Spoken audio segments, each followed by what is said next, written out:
Many thanks. I was intrigued as well by the comments of the Secretary General, the Vice President, and the Secretary, and I was delighted to hear their reference to the linkages between the requirements of efficiency and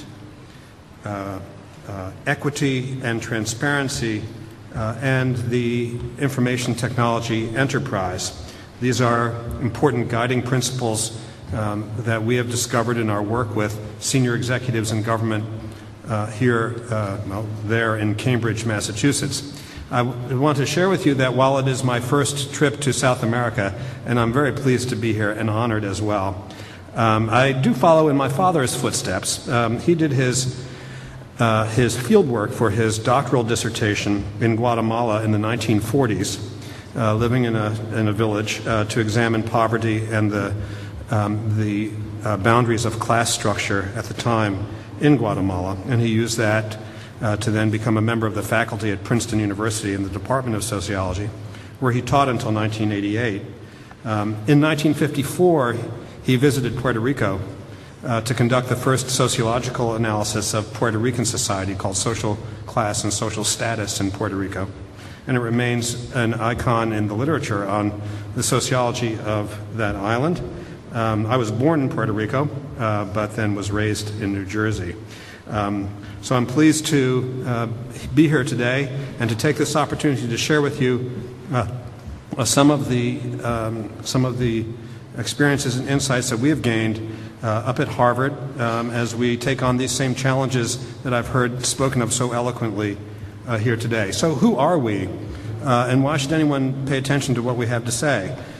Well, we're a collaborative research program at Harvard, senior government executives.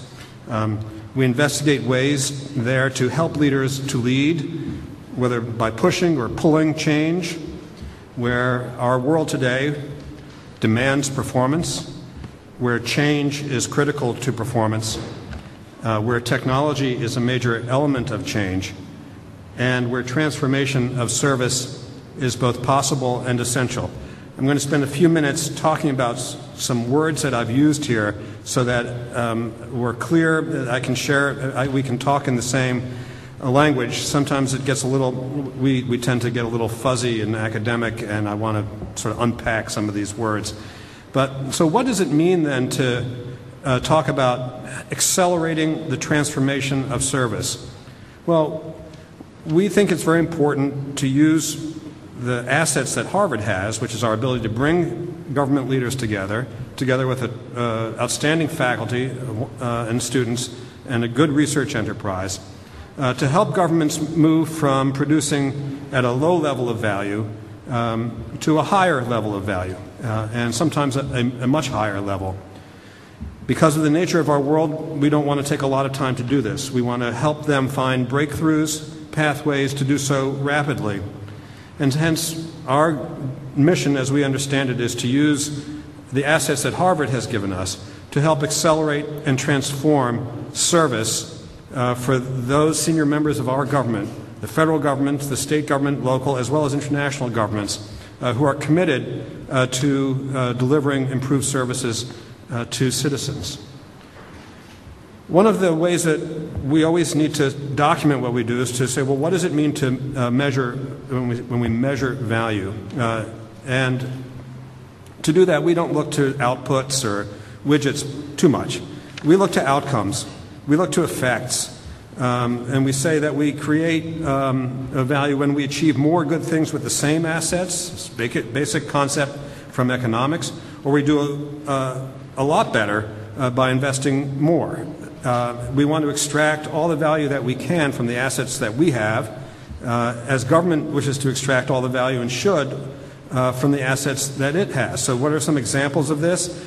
Well, fewer sick people with the same investment of assets, greater health with more investment, less danger to our nation, fewer risks with the same investments, greater security with more, greater wealth for all, improved transparency in government. These are the kinds of principles that we've talked about, that we've heard spoken of here today. How is it possible to transform service? What are the pathways of change that we can share? Well, One of the things that we've discovered is that the best news is also some of the worst news, and that is that government has lots of assets lying around that it doesn't do very much with. And by tapping the assets of all the organizations that they do have or can't easily use, we can help transform service by adding to the value of the results that they achieve. Those assets might be their own or someone else's, and we use networks to acquire and exchange these assets. And many of these networks are enabled by information technology.